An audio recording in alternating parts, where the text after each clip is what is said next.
బిస్మిల్లాహిర్రహ్మానిర్రహీం. ప్రియమైన సోదరులారా మరియు సోదరీమణులారా, మీలో చాలామందికి ఒకే సమస్య ఉంటుంది. మీరు ప్రయత్నిస్తున్నారు, మీరు కష్టపడుతున్నారు, మీరు ప్రార్థనలు కూడా చేస్తున్నారు, కానీ మీ జీవితం ముందుకు కదలడం లేదు. ఏదో ఒక చోట ఆగిపోయినట్టుగా అనిపిస్తుంది.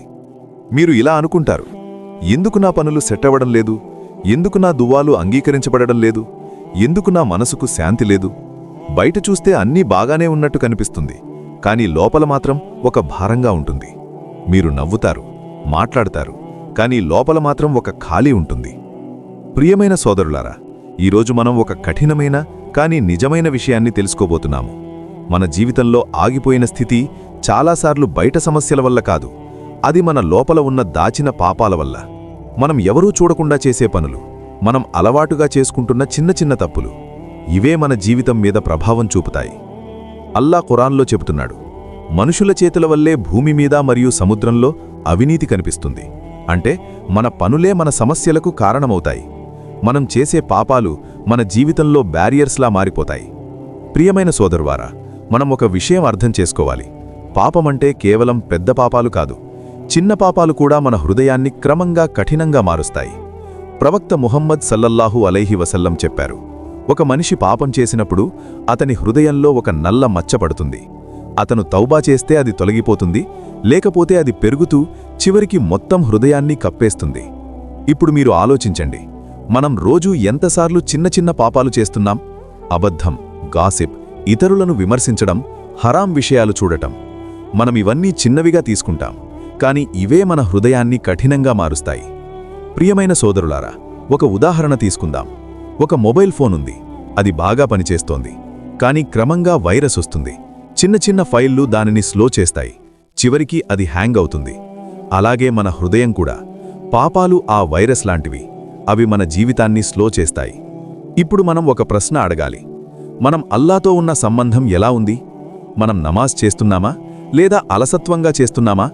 మనం దువా చేస్తున్నామా, లేదా కేవలం అవసరమున్నప్పుడు మాత్రమే అల్లాను గుర్తు చేసుకుంటున్నామా? ప్రియమైన సోదరులారా, ఖురాన్లో అల్లా చెబుతున్నాడు, మీరు అల్లా వైపు తిరిగితే ఆయన మీ పరిస్థితిని మారుస్తాడు. కాని మనం నిజంగా తిరుగుతున్నామా, లేక కేవలం మాటలతోనే అనుకుంటున్నామా? ఇప్పుడు ఒక నిజమైన పరిస్థితి గురించి ఆలోచించండి. ఒక వ్యక్తి తన జీవితం సెట్ కావడం లేదని బాధపడుతున్నాడు.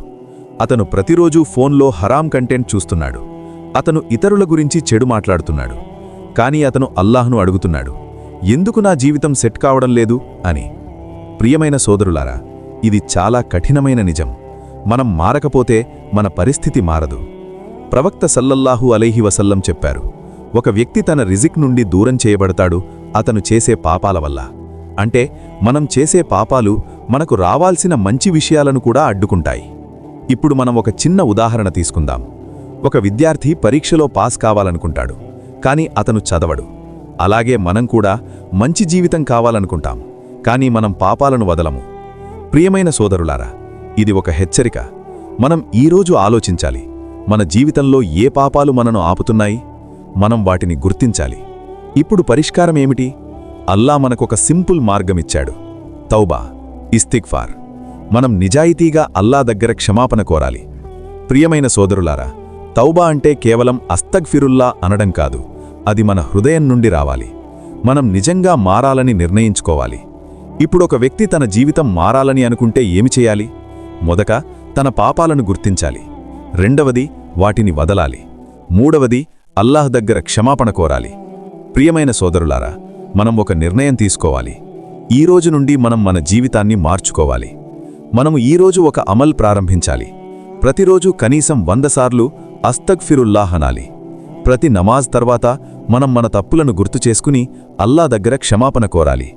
మనం హరాం విషయాల నుండి దూరంగా ఉండాలి. మనం మంచి స్నేహితులను ఎంచుకోవాలి.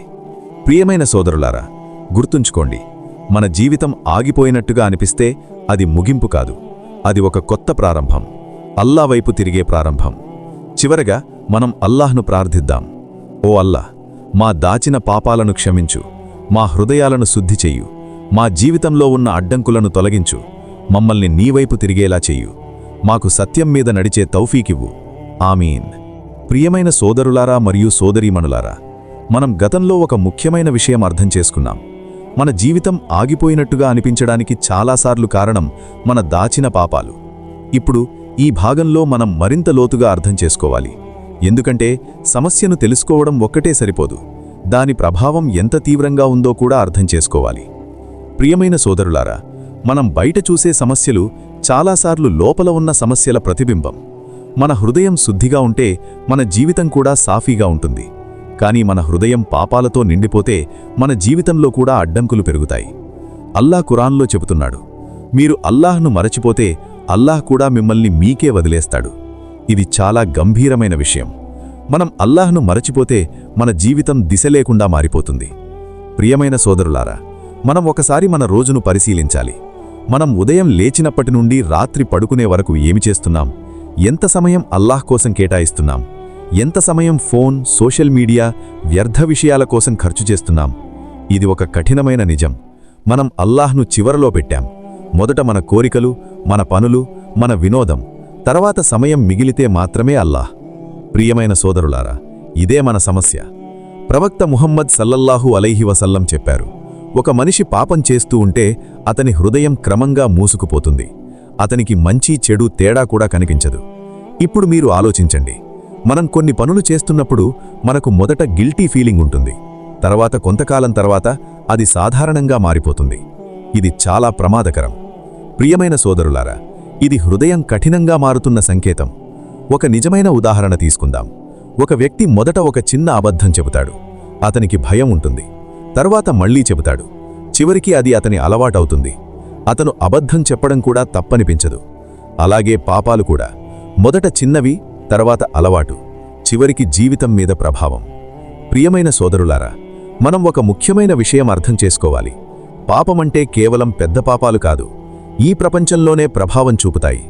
ప్రవక్త సల్లల్లాహు అలైహి వసల్లం చెప్పారు, ఒక మనిషి తన పాపాల వల్ల రిజుక్ నుండి దూరం చేయబడతాడు. అంటే మనం చేసే పాపాలు మనకు రావాల్సిన మంచి విషయాలను కూడా అడ్డుకుంటాయి. ఇప్పుడు మనం ఒక చిన్న ఉదాహరణ తీసుకుందాం. ఒక విద్యార్థి పరీక్షలో పాస్ కావాలనుకుంటాడు, కానీ అతను చదవడు. అలాగే మనం కూడా మంచి జీవితం కావాలనుకుంటాం, కానీ మనం పాపాలను వదలము. ప్రియమైన సోదరులారా, ఇది ఒక హెచ్చరిక. మనం ఈరోజు ఆలోచించాలి, మన జీవితంలో ఏ పాపాలు మనను ఆపుతున్నాయి? మనం వాటిని గుర్తించాలి. ఇప్పుడు పరిష్కారం ఏమిటి? అల్లాహ్ మనకొక సింపుల్ మార్గమిచ్చాడు, తౌబా, ఇస్తిగ్ఫార్. మనం నిజాయితీగా అల్లాహ్ దగ్గర క్షమాపణ కోరాలి. ప్రియమైన సోదరులారా, తౌబా అంటే కేవలం అస్తగ్ఫిరుల్లా అనడం కాదు, అది మన హృదయం నుండి రావాలి. మనం నిజంగా మారాలని నిర్ణయించుకోవాలి. ఇప్పుడొక వ్యక్తి తన జీవితం మారాలని అనుకుంటే ఏమి చేయాలి? మొదట తన పాపాలను గుర్తించాలి. రెండవది వాటిని వదలాలి. మూడవది అల్లాహ్ దగ్గర క్షమాపణ కోరాలి. ప్రియమైన సోదరులారా, మనం ఒక నిర్ణయం తీసుకోవాలి. ఈ రోజు నుండి మనం మన జీవితాన్ని మార్చుకోవాలి. మనము ఈరోజు ఒక అమల్ ప్రారంభించాలి. ప్రతిరోజు కనీసం 100 సార్లు అస్తగ్ఫిరుల్లాహ్ అనాలి. ప్రతి నమాజ్ తర్వాత మనం మన తప్పులను గుర్తు చేసుకుని అల్లాహ్ దగ్గర క్షమాపణ కోరాలి. మనం హరాం విషయాల నుండి దూరంగా ఉండాలి. మనం మంచి స్నేహితులను ఎంచుకోవాలి. ప్రియమైన సోదరులారా, గుర్తుంచుకోండి, మన జీవితం ఆగిపోయినట్టుగా అనిపిస్తే అది ముగింపు కాదు, అది ఒక కొత్త ప్రారంభం, అల్లాహ్ వైపు తిరిగే ప్రారంభం. చివరగా మనం అల్లాహ్ను ప్రార్థిద్దాం.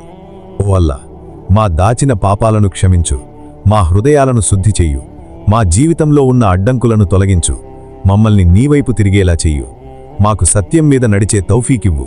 ఆమీన్. ప్రియమైన సోదరులారా మరియు సోదరీమణులారా, ఇప్పుడు మనం ఈ విషయాన్ని చివరి భాగంలో పూర్తిగా అర్థం చేసుకోవాలి.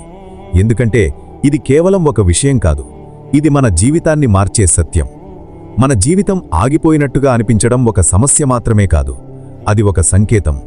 అల్లాహ్ మనకు చెబుతున్నాడు, నీవు మారాలి, నీవు నా వైపు తిరగాలి అని.